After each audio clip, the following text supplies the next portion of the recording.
बिस्मिल्लाहिर्रहमानिर्रहीम। अस्सलाम वालेकुम नाज़रीन, आप देख रहे हैं अनोखा अंदाज। मैं आपका होस्ट जमाल सिद्दीकी। उम्मीद करता हूं आप खुश खुर्रम होंगे।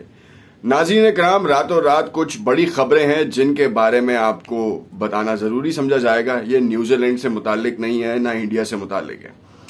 ये मुतालिक है अमरीकी बमबार तैयारे की गल्फ ऑफ ओमान में ट्रैवलिंग की। एक तरफ न्यूज आ रही है कि इस वक्त 72 घंटों में 218 हूसियों को मार दिया गया है मारिब और एक और इजला में। दो डिस्ट्रिक्ट की रिपोर्ट आई है और कहा गया है कि कोलिजन फोर्सेस की तरफ से बकायदा हैवी बम्बार्डमेंट हुई है मारिब में। कहानी क्या है, मारिब में लड़ाई क्यों हो रही है इस वक्त?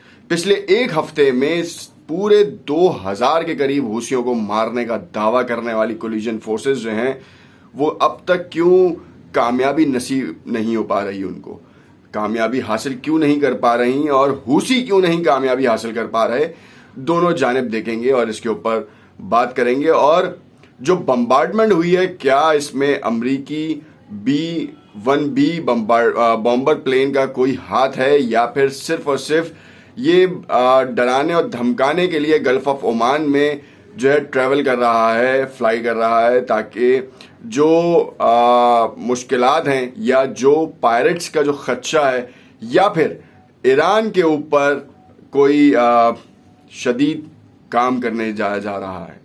इन सब चीज़ों के ऊपर बात करेंगे। अरब न्यूज़ के बारे में बात करेंगे और AFP की रिपोर्ट्स के बारे में बात करेंगे जो अब तक सामने आई हैं, और सोशल मीडिया के ऊपर जो इंडिविजुअल रिपोर्टर्स ने बाकायदा तौर पर इस प्लेन के हवाले से बातचीत की है और जो बताया है कि ईरान और अमेरिका के ऑयल वेसल्स आमने सामने आए जब ये प्लेन जो है फ्लाई कर रहा था, और कशीदगी बढ़ती जा रही है। इस वक्त हाई अलर्ट के ऊपर है। लड़ाका तैयारों की मदद से जो है वो बॉम्बर प्लेन फ्लाई किया है इसने, और इसमें इसराइल के लड़ाका तैयारे शामिल थे।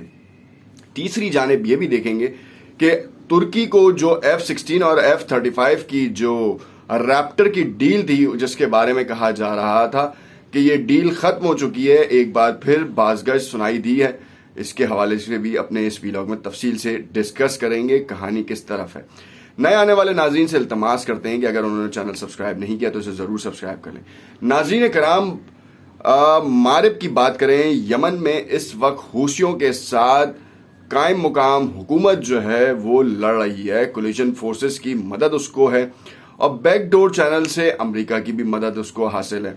हूसियों को कहा गया है कि एक हफ्ते में शदीद तरीन लड़ाई जो मारिब के अतराफ में और मारिब के अंदर कुछ इजलाओं में, कुछ इलाकों में है, वहां पर तकरीबन 2000 हूसियों को मार दिया गया। हलाक करने का दावा करने वाली कोलिजन फोर्सेस ये डर रही है कि जो ऑयल फील्ड है जो मारिब के अंदर मौजूद है उसको नुकसान ना पहुंचाया जाए, जिसका 20% तेल जो है वो यमन की इकनॉमी का हिस्सा है।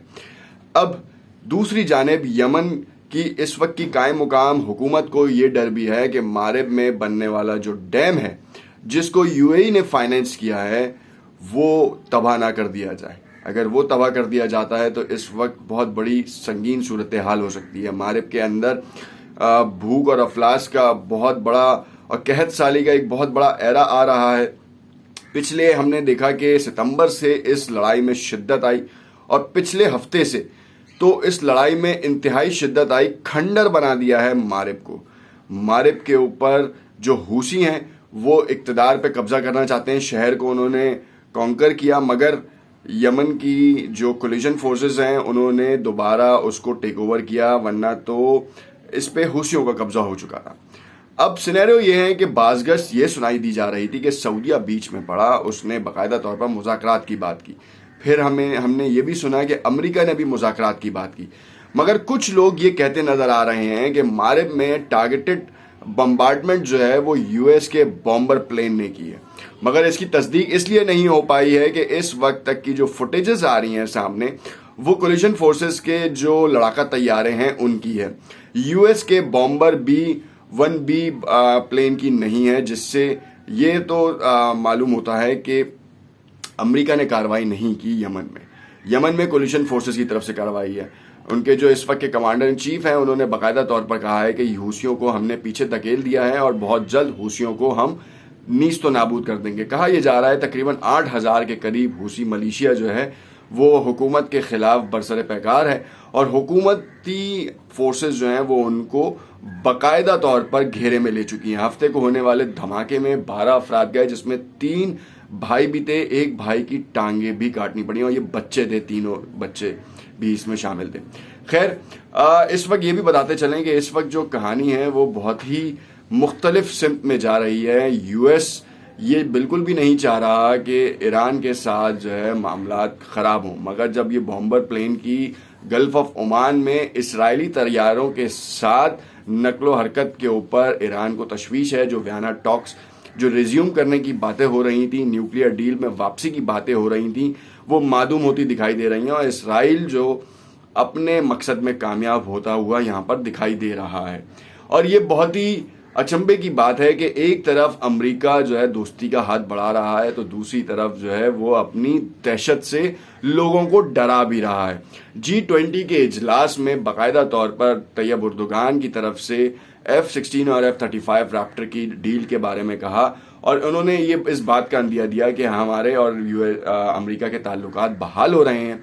और अमेरिका की जानिब से बाइडन इंतजामिया और बाइडन ने बाकायदा तौर पर इसका कैटेगोरिकली कहा है कि हमारे ताल्लुकात उस वक्त तक बहाल नहीं हो सकते जब तक S-400 मिसाइल सिस्टम रशिया की डील जो है तुर्की के साथ उसको बंद ना कर दिया जाए।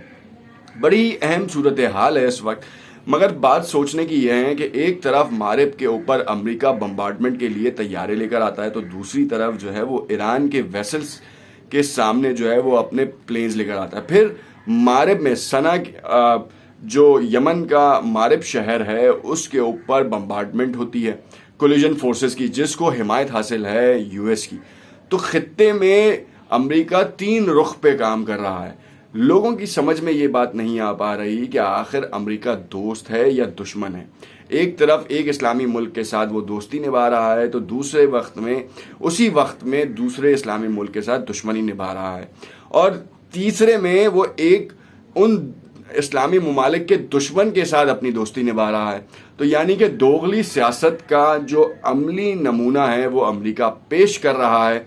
और यहाँ पर लोगों को ये भी अब तक समझ में नहीं आ पा रहा कि यमन में जो 2 गिरोह लड़ रहे हैं वो दोनों ही मुसलमान हैं और आपस में सिर्फ तेल की दौलत के ऊपर कब्जा करने के लिए ये काम किया जा रहा है। हूसी अपने शहर को बचाने की कोशिश कर रहे हैं। हूसी जो है वो क्लेम कर रहे हैं कि मारिब उनका शहर है, क्योंकि पूरे यमन के जो इजलाओं से धकेल कर अब मारिब तक महदूद कर दिया गया है। मारिब तक महदूद करने के बाद भी अगर कामयाबी नसीब नहीं हो पा रही तो इंटेलिजेंस फ्लॉ है, और इंटेलिजेंस फ्लॉ को दूर करने में आप और हम तो कुछ नहीं कर सकते, मगर यहाँ पे ये पता चल रहा है कि कोलिजन फोर्सेस जो हैं वो किसके रहमो करम पर हैं। क्या टारगेटेड कार्रवाइयों का इशारा कहीं और से आ रहा है, या फिर जिसका जो दिल चाह रहा है वो काम कर रहा है। इस वक्त 2000 हूसी हैं। 2000 का नंबर हम नहीं दे रहे, AFP दे रहा है, अरब न्यूज़ दे रहा है, अल जजीरा दे रहा है, अल अरेबिया दे रहा है, जो फॉरेन मिनिस्ट्रीज हैं। इनफैक्ट सना न्यूज़ एजेंसी जो है यमन की वो भी ये दे रही है, और ब्रॉडकास्ट मीडिया भी इसको बाकायदा तौर पर नशर कर चुका है। हम तो दुआ करते हैं कि यमन के बासी जो हैं वो अमन शांति से रहें और ये लड़ाई बंद हो। देखते हैं कि मुस्तकबिल में यमन के हूसियों के साथ क्या होता है, कोलिजन फोर्सेस क्या मुज़ाकरात की टेबल पे आती हैं, या फिर यही जंग जारी रहेगी जिसमें बेगुनाह यमनी मारे जाएंगे और कुछ भूखों अफलास का शिकार होकर मारे जाएंगे। देखते रहिएगा नोक अंदाज। कमेंट में अपनी राय से ज़रूर आगाह कीजिएगा। शुक्रिया।